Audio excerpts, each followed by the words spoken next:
लगातार मूसलाधार बारिश हो रही है। खेत में पानी भर चुका है। हरी भरी सब्जियां पानी में डूबकर सड़ने लगी हैं। राम लखन बारिश में भीगा हुआ अपने खेत के बीच खड़ा है। हे भगवान, यही सब्जियां बेचकर मैं माँ की दवा लाने वाला था, घर का राशन खरीदने वाला था। अब मैं अपने परिवार का पेट कैसे भरूंगा? कई महीनों की मेहनत, एक ही रात की बारिश ने सब कुछ छीन लिया। आखिर मेरी किस्मत में इतनी परीक्षाएं ही क्यों लिखी हैं? उसी समय दूर से सीमा दौड़ती हुई आती है। सारा फसल तो बर्बाद हो गया जी। यहाँ कब तक खड़े रहेंगे? चलिए घर चलिए, भीग जाएंगे तो आप भी बीमार पड़ जाएंगे। सीमा, खेत तो बचा नहीं, अब हमारे घर की उम्मीद भी इस बारिश के साथ बह गई। नहीं जी, फसल दोबारा उग सकती है, लेकिन अगर आपका हौसला टूट गया तो हमारा पूरा परिवार टूट जाएगा। भगवान पर भरोसा रखिए, एक दिन हमारी मेहनत जरूर रंग लाएगी। राम लखन कोई बड़ा जमींदार नहीं था। उसके पास बस एक छोटा सा खेत था, जिसमें उगाई गई सब्जियां ही उसके परिवार की रोजी रोटी थी। राम लखन ने एक बार फिर अपने बर्बाद खेत की ओर देखा। राम लखन और सीमा भीगते हुए घर लौटते हैं। झोपड़ी के अंदर माँ सरस्वती चारपाई पर बैठी उनका इंतजार कर रही हैं। बाहर अब भी तेज बारिश हो रही है। आ गए बेटा, खेत का क्या हाल है? माँ, सब खत्म हो गया, एक भी सब्जी बची नहीं। सारी मेहनत पानी में बह गई। घर में भी बस आज भर का आटा बचा है। कल से क्या होगा कुछ समझ नहीं आ रहा। बेटा, दुख के दिन हमेशा नहीं रहते। भगवान जिस पर परीक्षा लेते हैं, उसे आगे चलकर बड़ी खुशी भी देते हैं। माँ, मुझे आपकी दवा की भी चिंता है। जेब में 1 रुपया भी नहीं बचा। मेरी चिंता मत कर बेटा, पहले घर और परिवार को संभाल। मैं भगवान का नाम लेकर भी जी लूंगी। हम तीनों साथ हैं, यही हमारी सबसे बड़ी ताकत है। जब तक हिम्मत नहीं हारेंगे, तब तक उम्मीद भी जिंदा रहेगी। उस रात इस गरीब परिवार ने आधे पेट खाना खाया, लेकिन किसी ने उम्मीद का साथ नहीं छोड़ा।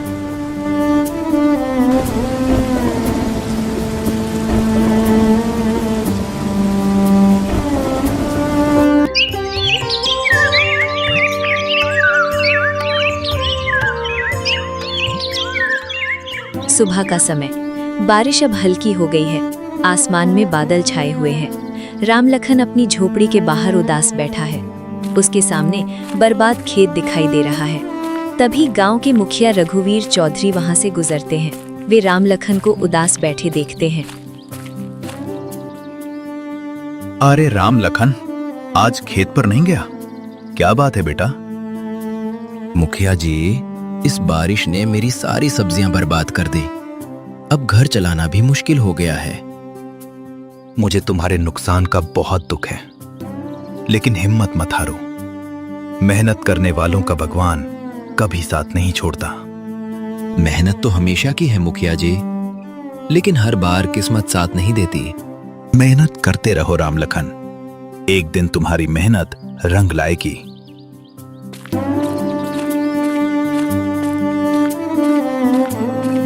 बारिश फिर शुरू हो जाती है। बारिश थमने का नाम नहीं ले रही थी। खेत पहले ही बर्बाद हो चुके थे और अब घर में खाने के लिए एक मुट्ठी अनाज भी नहीं बचा था।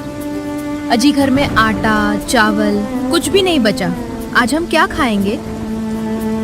बेटा, मेरे लिए चिंता मत कर, मैं भूखी भी रह लूंगी। नहीं माँ, मैं अपने परिवार को भूखा नहीं देख सकता। मैं पड़ोस में जाकर थोड़ा अनाज मांग कर लाता हूँ। भूख से ज्यादा दर्द उस बेबसी का था, जो राम लखन के चेहरे पर साफ दिखाई दे रही थी। मूसलाधार बारिश में राम लखन भीगते हुए पड़ोसी के यहाँ मदद के लिए चल पड़ता है।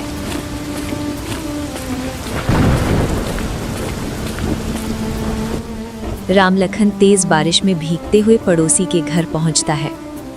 भैया, अगर हो सके तो थोड़ा सा आटा या चावल दे दीजिए। मेरी फसल बारिश में बर्बाद हो गई है। 2-4 दिन में मेहनत करके लौटा दूंगा। हर बार कोई ना कोई बहाना लेकर आ जाते हो। अगर सबको बांटता रहूं तो मेरा घर कैसे चलेगा? जाओ, कहीं और जाकर मांगो। भैया, बस आज भर की बात है। माँ बीमार हैं और घर में खाने को कुछ भी नहीं है। मेरे पास फालतू अनाज नहीं है। अब यहां खड़े मत रहो, जाओ। ठीक है भैया, जाता हूँ। कभी कभी गरीबी से बड़ा दर्द अपमान होता है। भीगता हुआ राम लखन खाली हाथ वापस लौट पड़ा। पड़ोसी से अपमानित होकर लौटते समय राम लखन का दिल टूट चुका था। जेब खाली थी, घर में खाना नहीं था, लेकिन उसके दिल में इंसानियत अब भी जिंदा थी। तभी सड़क किनारे एक बूढ़ा व्यक्ति बारिश में भीगा हुआ लड़खड़ाकर गिर जाता है। बेटा, कोई है? मुझसे अब उठा नहीं जा रहा। राम लखन बूढ़ा कोई व्यक्ति के मदद के लिए आवाज दौड़ता सुन रहा हुआ है। पहुंचता है। राम लखन जल्दी से बाबा को उठना है।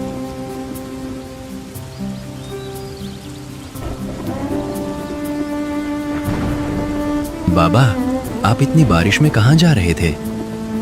बेटा, मैं घर जा रहा था। बारिश की वजह से रास्ता बहुत विचलन हो गई है। विचलन की वजह से मैं गिर गया। बाबा, घबराइए मत। मैं आपको आपके घर तक छोड़ देता हूँ। राम लखन बूढ़े व्यक्ति को अपने कंधे का सहारा देकर धीरे धीरे उनके घर तक ले जाता है। जिस इंसान के घर में खुद खाने को कुछ नहीं था, वही किसी और का सहारा बन गया। यही सच्ची मानवता होती है। पता नहीं पिताजी इस बारिश में कहाँ घूमने चले गए। मुझे तो बहुत चिंता हो रही है। इतनी तेज बारिश हो रही है, पता नहीं किस हाल में होंगे। अरे पिताजी आ गए। आप कहाँ रह गए थे? हम लोग बहुत परेशान हो गए थे। इतनी तेज बारिश हो रही है, कहीं आपकी तबीयत ना खराब हो जाए। अगर ये नेक दिल युवक मुझे सहारा देकर यहाँ न लाता तो शायद मैं रास्ते में ही गिरा रहता। भैया, आपने हमारे पिताजी की जान बचाई है। आपका ये एहसान हम कभी नहीं भूलेंगे। मैंने तो सिर्फ अपना फर्ज निभाया है। अच्छा बाबा जी, अब मैं चलता हूँ। रुकिए भैया, मैं कुछ दे रही हूँ। बहू राम लखन को कुछ अनाज देती है। भैया, कृपया इसे मना मत कीजिए। इसमें थोड़ा सा आटा, चावल और दाल है। इसे हमारी तरफ से एक छोटा सा धन्यवाद समझकर रख लीजिए। नहीं बहन, मैंने मदद किसी इनाम के लिए नहीं की थी। बेटा, ये इनाम नहीं, तुम्हारी नेकी का सम्मान है। इसे स्वीकार कर लो। राम लखन मुस्कुराते हुए थैली ले लेता है। उसकी आंखों में उम्मीद की एक नई चमक दिखाई देती है। कहते हैं सच्चे दिल से की गई भलाई कभी व्यर्थ नहीं जाती। भगवान किसी न किसी रूप में उसका फल जरूर देते हैं। आज राम लखन को उसकी नेकी का पहला फल मिल चुका था। बारिश अभी भी हल्की हल्की हो रही है। राम लखन हाथ में अनाज की थैली लेकर अपनी झोपड़ी में प्रवेश करता है। सीमा और माँ सरस्वती उसे देखकर खुश हो जाती हैं। आप आ गए जी। खाने का इंतजाम हुआ? इस झोला में क्या है? इसी झोला में तो है खाने का अनाज। रास्ते में एक बूढ़े बाबा की मदद की थी। उनके परिवार ने धन्यवाद के रूप में ये अनाज दिया है। देखा बेटा, भलाई कभी व्यर्थ नहीं जाती। भगवान किसी न किसी रूप में मदद जरूर भेजते हैं। सीमा, अब जल्दी से तुम खाना बना दो। भूख बहुत जोर की लगी है। हाँ जी, मैं अभी खाना बनाती हूँ। जिस घर में कुछ देर पहले चूल्हा ठंडा पड़ा था, वहाँ अब उम्मीद की एक नई लौ जलने वाली थी। इंसानियत से मिला थोड़ा सा अनाज इस परिवार के लिए किसी खजाने से कम नहीं था। आज ये खाना किसी दावत से कम नहीं लग रहा। बेटा, याद रखना, मेहनत और अच्छाई का रास्ता कभी मत छोड़ना। भगवान देर से सही, लेकिन न्याय जरूर करते हैं। हाँ माँ, मैं हार नहीं मानूंगा। बारिश ने मेरी फसल जरूर छीन ली है, लेकिन मेरा हौसला नहीं छीन सकती। कल से फिर नई शुरुआत करूंगा। हम दोनों हर कदम पर आपका साथ देंगे। एक दिन हमारी जिंदगी जरूर बदलेगी। तीनों मुस्कुराते हुए साथ में भोजन करते हैं। बाहर अब भी मूसलाधार बारिश हो रही थी। उस रात पेट तो साधारण भोजन से भरा, लेकिन दिल उम्मीद से भर गया। उन्हें नहीं पता था कि आने वाला दिन उनकी जिंदगी में एक नई कहानी लिखने वाला है। रात का समय, आसमान में काले बादल छाए हैं। तेज हवाओं के साथ मूसलाधार बारिश शुरू हो जाती है। बिजली बार बार चमक रही है। राम लखन, सीमा और माँ सरस्वती झोपड़ी के अंदर बैठे हैं। रात गहराती जा रही थी। बारिश रुकने का नाम नहीं ले रही थी। तेज हवाओं के साथ गिरती बारिश की हर बूंद मानो इस गरीब परिवार की नई परीक्षा लेकर आई थी।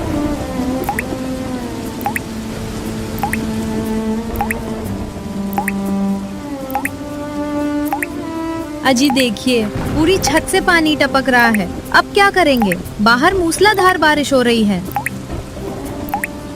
जितना सामान बचा सकते हैं बचा लो। लगता है झोपड़ी ज्यादा देर तक नहीं टिक पाएगी। अचानक तेज हवा चलती है। झोपड़ी की बांस की दीवारें हिलने लगती हैं। जोरदार बिजली कड़कती है। अजी जल्दी माँ को बाहर ले चलिए। लगता है अब झोपड़ी टूटने वाली है। सीमा, तू जल्दी जरूरी सामान को बाहर निकालो, नहीं तो सारा चौपट हो जाएगा। जल्दी करो, तब तक माँ को मैं बाहर लेकर चलता हूँ। राम लखन अपनी माँ को सहारा देता है। सीमा आवश्यक सामान की छोटी सी पोटली उठाती है। तीनों तेज बारिश में झोपड़ी से बाहर निकल आते हैं। कुछ ही पलों में वो झोपड़ी, जिसे राम लखन भी वर्षों की मेहनत से बनाया था, बारिश और तेज हवा के सामने टिक नहीं सकी। अब उनके सिर पर छत भी नहीं बची थी। अब हम कहाँ जाएंगे जी? हमारा झोपड़ी तो अब टूट गया। इतनी रात को इतनी तेज बारिश हो रही है। जब तक मैं जिंदा हूँ तुम दोनों को कुछ नहीं होने दूंगा। भगवान ने एक रास्ता बंद किया है तो दूसरा भी जरूर खोलेगा। बेटा, हिम्मत मत हारना। सबसे अंधेरी रात के बाद ही नई सुबह होती है। बारिश ने राम लखन से उसका खेत छीन लिया, उसका घर भी छीन लिया, लेकिन वो उसके हौसले को नहीं तोड़ सकी। उसे नहीं पता था कि यही कठिन रात उसकी जिंदगी के सबसे बड़े बदलाव की शुरुआत बनने वाली थी। आधी रात का समय, मूसलाधार बारिश हो रही है। राम लखन, सीमा और माँ सरस्वती भीगते हुए अपना घर छोड़कर एक सुरक्षित जगह की तलाश में जंगल की ओर बढ़ रहे हैं। चारों तरफ अंधेरा, बिजली की चमक और तेज हवा चल रही है। सिर पर छत नहीं रही, पैरों के नीचे कीचड़ था और सामने अंधेरा। लेकिन परिवार की सुरक्षा के लिए राम लखन हर मुश्किल का सामना करते हुए आगे बढ़ता जा रहा था।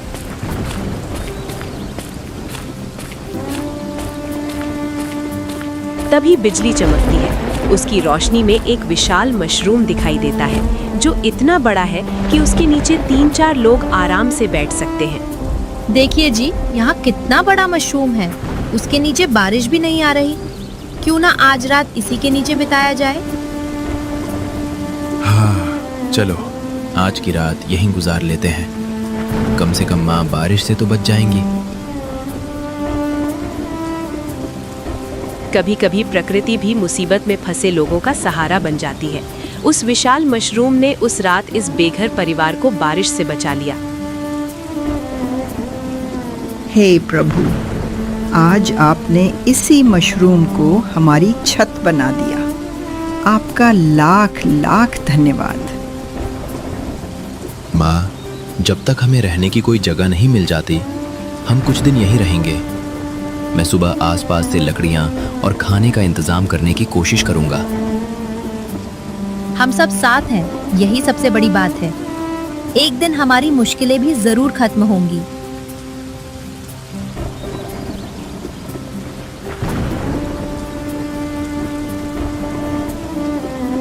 उस रात एक विशाल मशरूम इस गरीब परिवार की छत बन गया। उन्हें नहीं पता था कि इसी जंगल में उनकी किस्मत उनसे मिलने का इंतजार कर रही थी।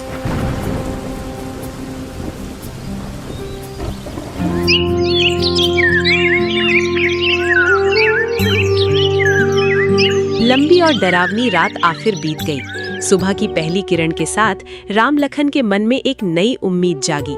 उनके पास घर नहीं था, लेकिन हिम्मत अभी भी जिंदा थी। क्या जी, रात तो किसी तरह कट गई, लेकिन अब खाने का क्या होगा? सीमा, चिंता ना करो, तुम माँ के पास रहो। मैं जंगल में जाकर कुछ फल, कंदमूल या खाने लायक चीजें ढूंढ कर लाता हूँ। बेटा, सावधानी से जाना, जंगल में कोई खतरा भी हो सकता है। चिंता मत करो माँ, मैं जल्दी वापस आ जाऊंगा।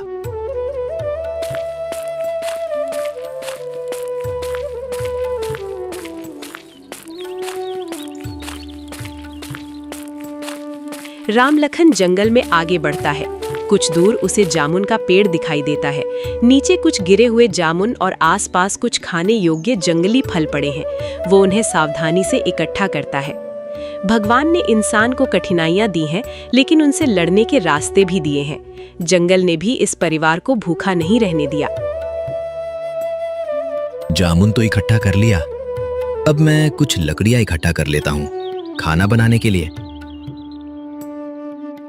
सुबह आगे बढ़ चुकी है। हल्की धूप पेड़ों के बीच से छनकर आ रही है। राम लखन जंगल में सूखी लकड़ियां इकट्ठा कर रहा है।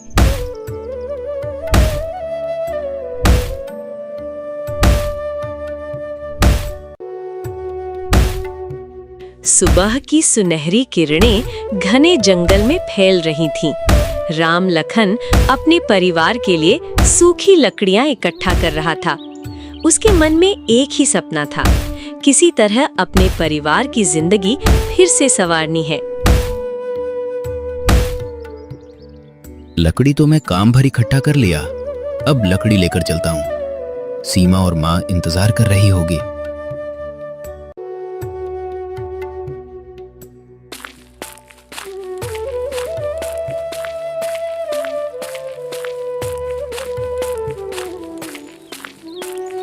लकड़ियों का गट्ठर सिर पर रखकर जैसे ही दो लौटने लगा, तभी जंगल की खामोशी को चीरती हुई एक दर्द भरी पुकार उसकी कानों में पड़ी।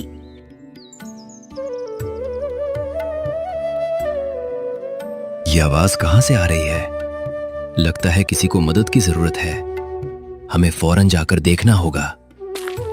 राम लखन बिना एक पल गंवाए उस आवाज की ओर दौड़ा। वहां एक बुजुर्ग बाबा दर्द से कराह रहे थे। उनके पैर में गहरा कांटा चुभ गया था और वो चल भी नहीं पा रहे थे। क्या हुआ बाबा? बेटा, क्या तुम मेरी थोड़ी मदद कर सकते हो? मैं काफी देर से यहीं बैठा हूं। बाबा, आप चिंता मत कीजिए, पहले मैं आपका पैर देखता हूँ। राम लखन ने बड़े प्रेम और धैर्य से बाबा की पैर से कांटा निकाला, घाव साफ किया और उसके चेहरे पर सेवा का भाव था। बाबा, आपकी जो पैर में कांटा धंसा था, उसको मैं निकाल दिया है। अब डरने की कोई बात नहीं। तुम सचमुच नेक इंसान हो। भगवान तुम्हारी हर मुश्किल आसान करेंगे। राम लखन की सच्ची इंसानियत, ईमानदारी और निस्वार्थ सेवा देखकर बाबा की आंखें खुशी से भर आईं। उन्हें ऐसा लगा जैसे उन्हें अपना ही बेटा मिल गया हो। बेटा, तुम्हारा नाम क्या है? मेरा नाम राम लखन है बाबा। मैं पास के गांव का किसान हूँ। तुम्हारे चेहरे पर चिंता साफ दिखाई दे रही है। क्या बात है? बाबा, लगातार बारिश ने मेरी सारी सब्जियों की फसल बर्बाद कर दी। फिर रात में मेरी झोपड़ी भी टूट गई। अब मेरी माँ, मेरी पत्नी और मैं इस जंगल के बड़े मशरूम के नीचे रह रहे हैं। बेटा, तुम्हारे जैसे ईमानदार और मेहनती इंसान बहुत कम मिलते हैं। मैं तुम्हारा मदद करना चाहता हूं। कैसी मदद बाबा? बेटा, मैं चंदनपुर का रहने वाला हूं। वहां पर मेरा 4 बीघा जमीन है और मेरा कोई संतान भी नहीं है। मैं अपनी अंतिम यात्रा पर निकल गया हूं। मेरे जीवन में उस 4 बीघा जमीन की कोई जरूरत नहीं है। तुम वहां जाकर रह सकते हो। बाबा ने आशीर्वाद देते हुए राम लखन को कुछ सब्जियों के बीज, थोड़े से पैसे और चंदनपुर में अपनी 4 बीघा उपजाऊ जमीन सौंप दी। बाबा की कोई संतान नहीं थी, इसलिए उन्होंने अपना सब कुछ राम लखन के भरोसे छोड़ दिया। घबराओ मत, कुछ नहीं होगा, मुझ पर विश्वास करो। मैं तुमको एक थैला देता हूँ। इस थैली में कुछ सब्जियों के अच्छे बीज और थोड़े थे से पैसे हैं, इन्हें रख लो। ये दान नहीं, बल्कि तुम्हारी मेहनत पर मेरा विश्वास है। बाबा, आपने तो मुझे नई उम्मीद दे दी। मैं आपका ये उपकार कभी नहीं भूलूंगा। एक वादा करो, जब तुम फिर से सफल हो जाओ तो किसी और जरूरतमंद की इसी तरह मदद करना। मैं वादा करता हूं बाबा, जैसे आपने मेरी मदद की है वैसे ही मैं भी हमेशा दूसरों की मदद करूंगा। अच्छा राम लखन बेटा, मैं अपनी अंतिम यात्रा के लिए चलता हूं। मैं भगवान से प्रार्थना करूंगा कि तुम सफल इंसान बन जाओ। ठीक है बाबा जी, आप चलिए। बाबा मुस्कुराए, राम लखन को ढेरों आशीर्वाद दिया और फिर अपनी अंतिम यात्रा पर शांत मन से आगे बढ़ गए। खुशी और कृतज्ञता से भरा राम लखन तेजी से उस विशाल मशरूम के पास पहुंचा, जहां सीता और मां सरस्वती उसकी राह देख रही थी। क्यों जी, आज आप बहुत खुश लग रहे हैं, क्या हुआ? भगवान ने हमारी सुन ली। एक बाबा मिले थे, मैं उनकी मदद की। बाबा ने हमें नए बीज और कुछ पैसे दिए हैं और चंदनपुर में उनके 4 बीघा जमीन है, वो भी हमें दे दिए। अब हम फिर से मेहनत करेंगे और अपनी जिंदगी दोबारा बसाएंगे। मैं कहती थी ना बेटा, भगवान देर करते हैं लेकिन कभी अन्याय नहीं करते। सीमा, सारा सामान समेट लो, हम आज ही चंदनपुर के लिए निकलेंगे, शाम तक पहुंच जाएंगे। राम लखन ने बाबा से हुई पूरी मुलाकात सुनाई। बीज, पैसे और 4 बीघा जमीन की बात सुनकर सीता और मां की आंखों में भी उम्मीद की नई रोशनी जग उठी। तीनों ने उसी समय फैसला किया कि अब उनकी नई जिंदगी चंदनपुर से शुरू होगी। वो बाबा के आशीर्वाद और नए सपनों को साथ लेकर सफर पर निकल पड़े।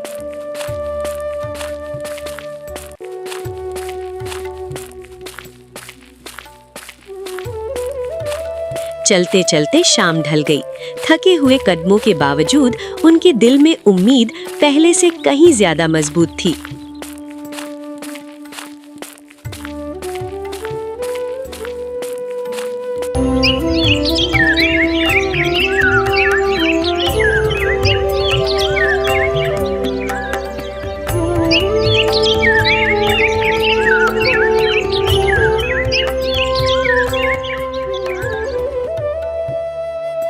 अगली सुबह चंदनपुर की मिट्टी ने उनका स्वागत किया। बाबा का छोटा सा आंगन और 4 बीघा खेत अब उनकी नई पहचान बनने वाले थे। सीमा, बाबा ने जो बीज दिए हैं आज से इन्हें बोना शुरू करेंगे। यही हमारी नई जिंदगी की शुरुआत होगी। हाँ जी, मैं भी आपके साथ काम करूंगी। हम दोनों मिलकर फिर से अपना घर बनाएंगे। बेटा, मेहनत करने वाले एक दिन सफल जरूर होते हैं। मेरा आशीर्वाद हमेशा तुम्हारे साथ है। सुबह की सुनहरी धूप खेत पर पड़ रही है। बारिश के बाद मिट्टी नरम है। राम लखन कुदाल चलाकर मिट्टी तैयार कर रहा है, जबकि सीता धीरे धीरे बाबा के दिए हुए बीज बो रही है। सीता, बाबा ने हमें सिर्फ बीज नहीं दिए, उन्होंने हमें फिर से जीने की उम्मीद दी है। हम दोनों मिलकर दिन रात मेहनत करेंगे। इस बार हमारी फसल पहले से भी अच्छी होगी।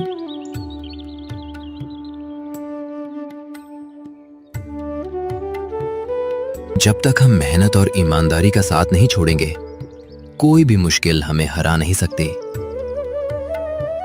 बेटा, तुम्हारी मेहनत देखकर मेरा दिल खुश हो गया। भगवान इस खेत को खुशियों से भर दें। माँ, आपका आशीर्वाद हमारे साथ है। अब हमें पूरा विश्वास है कि ये खेत फिर से हरा भरा होगा। हे भगवान, हमारी मेहनत की लाज रखना और इस बार हमारी फसल की रक्षा करना। हे भगवान, इस बार मेरी मेहनत की रक्षा करना। मेरे परिवार की खुशियां अब आपके भरोसे हैं। जिंदगी ने राम लखन से बहुत कुछ छीन लिया था, लेकिन उसके हाथों की मेहनत अभी भी जिंदा थी। आज वो मिट्टी में सिर्फ बीज नहीं बो रहा था, बल्कि अपने परिवार की खुशियां, विश्वास और एक नए कल का सपना बो रहा था।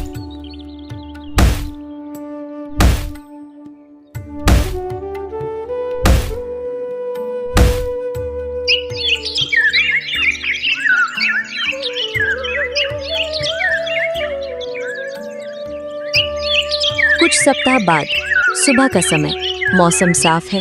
जिस जमीन पर राम लखन ने बीज बोए थे, वहां भरी भरी सब्जियों की फसल लहलहा रही है। टमाटर, बैंगन, मिर्च और लौकी के पौधे हवा में झूम रहे हैं। देखिए, इस बार हमारी फसल कितनी सुंदर हुई है। हाँ सीमा, लगता है बाबा जी के दिए हुए बीज में जादू है। ये सिर्फ फसल नहीं, हमारी नई जिंदगी की शुरुआत है। दिन बीतते गए। राम लखन ने बिना एक दिन की छुट्टी लिए सुबह से शाम तक मेहनत की। भगवान ने भी उसकी मेहनत का सम्मान किया और सूखी जमीन फिर से हरियाली से भर उठी। सीमा, कल मैं सब्जी को लेकर बाजार जाऊंगा बेचने के लिए। जिस परिवार के घर में कभी एक समय का भोजन भी नहीं था, आज वही परिवार अपनी मेहनत की पहली कमाई लेकर बाजार जाने की तैयारी कर रहा था।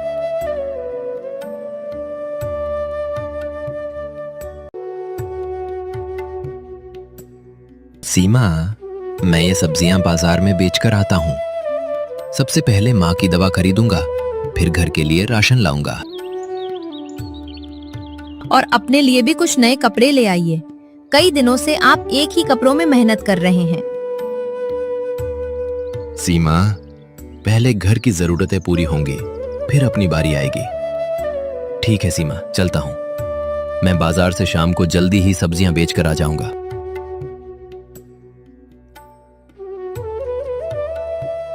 अगली सुबह राम लखन एक ठेले पर अपना सब्जी रखता है और बाजार के लिए चल पड़ता है।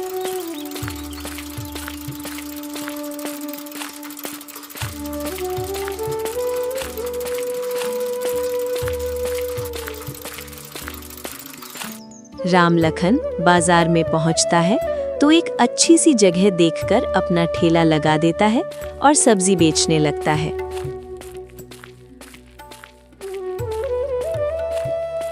आइए आइए, ताजे टमाटर ले जाइए। हरी भरी बैंगन, ताजी मिर्च और खेत से अभी अभी तोड़ी हुई सब्जियां एक बार जरूर देखिए। मेहनत की फसल है भैया, बढ़िया माल, सही दाम। आइए, ताजी सब्जियां ले जाइए। राम लखन की हरी और ताजी सब्जियां देखकर ग्राहक धीरे धीरे, भैया, आपकी सब्जियां तो बिल्कुल ताजी है। 1 किलो टमाटर और 2 किलो बैंगन दे दीजिए। जी लीजिए, ताजी सब्जियां हैं, आपको पसंद आएंगी। धीरे धीरे सब्जी लेने के लिए ग्राहकों की भीड़ लगने लगी। राम लखन की ताजी और हरी भरी सब्जियां देखते ही देखते पूरे बाजार में बिक गईं। ग्राहकों को उसकी सब्जियों की ताजगी और ईमानदारी इतनी पसंद आई कि कुछ ही देर में उसकी सारी टोकरी खाली हो गई। कई दिनों बाद राम लखन के चेहरे पर सुकून भरी मुस्कान थी। सब्जियां बेचकर मिले पैसों से राम लखन सबसे पहले राशन की दुकान पर पहुंचा। उसने आटा, चावल, दाल, तेल और घर की जरूरी चीजें खरीदी।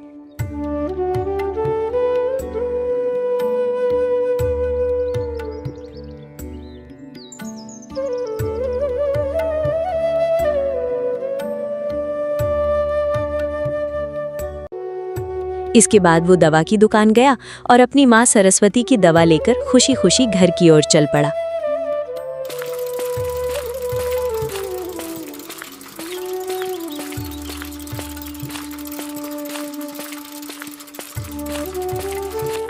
सीता खाना बना रही है, तभी राम लखन मुस्कुराते हुए घर पहुंचता है। अरे, आप आ गए। आज बाजार कैसा रहा? भगवान की कृपा से आज सारी सब्जियां बिक गईं। देखो, घर का राशन भी ले आया हूँ और माँ की दवा भी। बेटा, आज मेरा मन बहुत खुश है। तुम्हारी मेहनत आखिर रंग लाने लगी। माँ, मैं वादा करता हूं कि चाहे कितनी भी सफलता मिल जाए, मैं हमेशा मेहनत और सच्चाई का रास्ता ही चुनूंगा। और हम हर मुश्किल का सामना पहले की तरह साथ मिलकर करेंगे।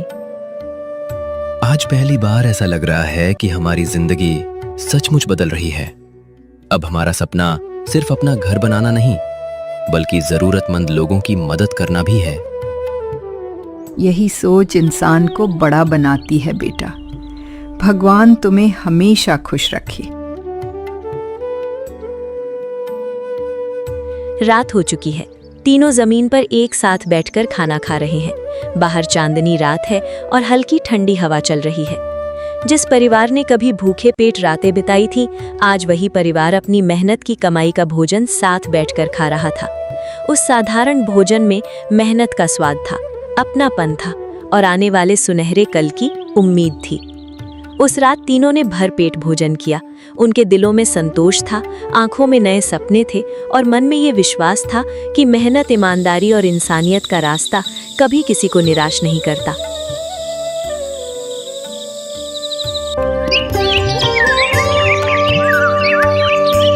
जिंदगी में मुश्किलें हर किसी के सामने आती हैं। कभी बारिश फसल छीन लेती है, कभी हालात सिर से छत। लेकिन जो इंसान अपने हौसले, मेहनत और ईमानदारी का साथ नहीं छोड़ता, उसके जीवन में एक नई सुबह जरूर आती है। राम लखन की कहानी हमें सिखाती है कि सच्ची इंसानियत का फल कभी व्यर्थ नहीं जाता। दूसरों की मदद करने वाला इंसान एक दिन खुद भी भगवान की कृपा का पात्र बनता है। याद रखिए, किस्मत हाथों की लकीरों से नहीं, बल्कि मेहनत से बहने वाले पसीने से बदलती है। अगर आपके इरादे नेक हैं, आपका मन साफ है और आप कभी हार नहीं मानते, तो सफलता एक दिन आपके दरवाजे पर जरूर दस्तक देती है। दोस्तों, अगर ये वीडियो आपको अच्छी लगी तो प्लीज़ एक लाइक और एक सब्सक्राइब कर दो और बेल आइकन भी ऑन कर देना कि जो भी वीडियो मेरे चैनल पर अपलोड हो वो ज़रूर आपके पास आए।